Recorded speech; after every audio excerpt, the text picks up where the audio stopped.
Okay, well done.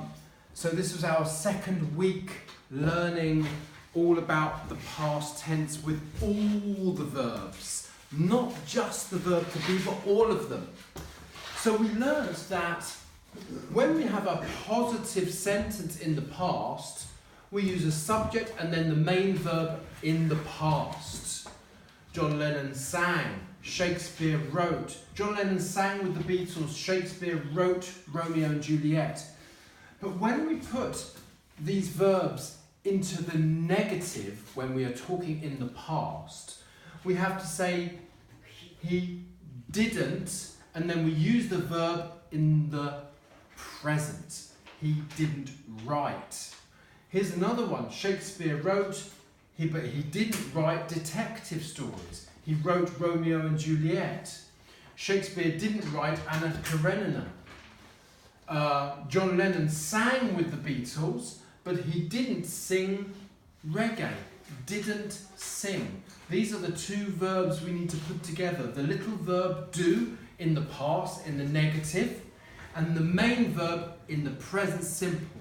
And that is different to what we've been learning with the verb to be. Elvis Presley was a singer, but in the negative, he was not a writer. So we need to remember, was becomes was not.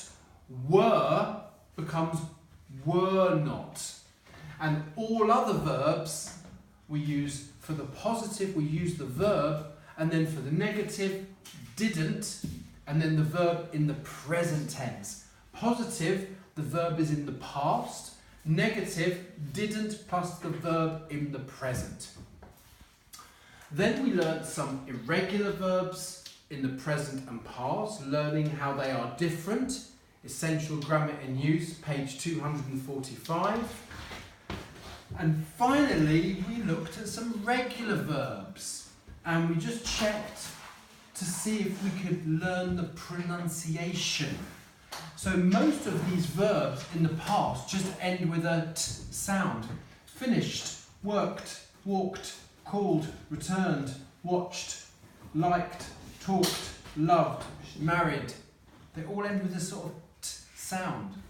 Okay, that's good enough for this level. But if they already, in the present, if they already end with a t, that's when we have to add id. Start, started. Hate, hated. Okay?